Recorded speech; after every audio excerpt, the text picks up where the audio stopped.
Welcome to a Foxy Tech Tips tutorial on turning underwater mode on and off on Oppo Smart watches. If you find this tutorial helpful, please consider subscribing to my channel and liking the video.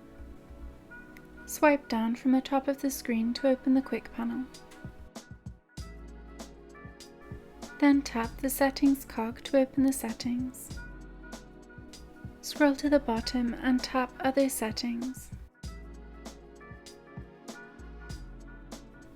Then tap Underwater Mode. Tap the toggle to the right of Underwater Mode to turn it on. Then tap OK. The watch's screen will then lock to prevent unintentional touches from water. You can see that underwater mode is turned on by the water droplet at the top of the watch screen.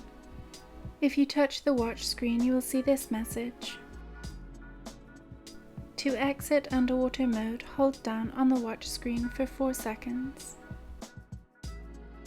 Tap OK and your watch will no longer be in underwater mode.